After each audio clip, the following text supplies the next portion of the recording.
ரொம்ப சூப்பர் டேஸ்ட்டான எல்லா காயும் போட்டு சாம்பார் எப்படி செய்கிறதுன்னு பார்க்க போகிறோம். ரொம்ப சிம்பிளாக ஈஸியான ஸ்டெப்ஸில் சொல்லியிருக்கேன். ஸோ மறக்காமல் வீடியோவை ஃபுல்லாக பாருங்கள். இதுக்கு இதெல்லாம் தான் தேவையான இன்க்ரீடியன்ட். வீடியோ பிடிச்சிருந்தா லைக் பண்ணுங்கள். சேனலை மறக்காமல் சப்ஸ்கிரைப் பண்ணி சப்போர்ட் பண்ணுங்கள். துவரம்பருப்பு 1 கப்பை வந்து நான் அரை ஹவர் ஊற வச்சு குக்கரில் சேர்த்துக்கிறேன். நான் வந்து உதயம் துவரம்பருப்பு எடுத்திருக்கேன். இதில் ஒரு 2 டேபிள் ஸ்பூன் எண்ணெய் சேர்த்துக்குங்க. ஒரு 6 பல் பூண்டு சேர்த்து குக்கரை க்ளோஸ் பண்ணி மீடியம் ஃப்ளேமில் 4 விசில் விட்டு எடுங்க. விட்டு எடுத்தீங்கன்னா நல்லா இந்த மாதிரி சூப்பராக வந்து வெந்திருக்கும். இதை நல்லா இந்த மாதிரி மத்து வச்சு இந்த மாதிரி மேஷ் பண்ணி எடுத்துக்குங்க.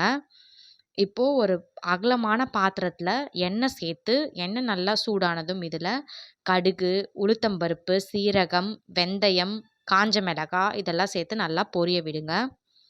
இப்போது இதில் தட்டி வச்ச பூண்டு, ஒரு குச்சி கருவேப்பிலை, கொத்தமல்லி கொஞ்சமாக சேர்த்து 3 பச்சை மிளகாய் நான் சேர்த்துருக்கேன். ஒரு 20 சின்ன வெங்காயம், ஒரு மீடியம் சைஸ் வெங்காயம், கொஞ்சமாக இதெல்லாம் வதங்குறதுக்கு உப்பு சேர்த்து நல்லா இந்த மாதிரி கலந்து விட்டுக்குங்க. இப்போது இதெல்லாம் நல்லா கலந்ததும் இதில் தக்காளி கட் பண்ணது சேர்த்துக்குங்க.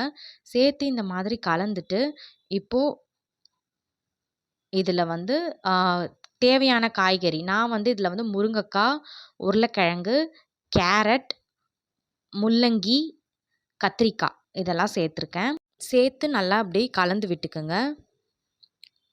இப்போது இது நல்லா கலந்ததும் இதில் ஒரு தட்டு போட்டு மூடி ஃப்ளேமில் 5 நிமிஷம் வந்து வேக விடுங்க. இப்போது காயெல்லாம் பார்த்தீங்கன்னா நல்லா ஓரளவு வெந்துருச்சு. இப்போது இதை நல்லா இந்த மாதிரி கலந்து விட்டு இதில் வந்து பவுடர் மசாலாஸ் மஞ்சத்தூள், பெருங்காயத்தூள், சாம்பார் பொடி, உப்பு இது எல்லாத்தையும் சேர்த்து நல்லா இது மாதிரி கலந்து விட்டுக்குங்க. இப்போது நல்லா கலந்ததும் இதில் நம்ம புளி கரைச்சி வச்சுருக்கோம் இல்லையா, சின்ன கோலி சைஸ் அதை வந்து சேர்த்துக்குங்க. வேக வச்ச துவரம்பருப்பு சேர்த்து தேவையான அளவு தண்ணி சேர்த்துக்குங்க. நான் வந்து இதில் வந்து ஒரு 1/2 லிட்டர் அளவுக்கு தண்ணி சேர்த்துருக்கேன். சேர்த்து நல்லா இந்த மாதிரி கட்டிகள் இல்லாமல் இப்படி கலந்து விட்டுக்குங்க. இப்போ ஒரு தட்டு போட்டு மூடி 15 மினிட்ஸ் மீடியம் ஃப்ளேம்லேயே கொதிக்க விட்டு இறக்குனீங்கன்னா நல்லா சூப்பரான சாம்பார் ரெடி ஆகிடும். நீங்கள் இந்த ஸ்டேஜ்லேயே வந்து ஸ்டவ் ஆஃப் பண்ணிவிடுங்க. இதுக்கு மேலே வந்து கொதிக்க விடாதீங்க. இது வந்து இட்லி, தோசை, சாப்பாடு எல்லாத்துக்குமே ரொம்ப நல்லாயிருக்கும்.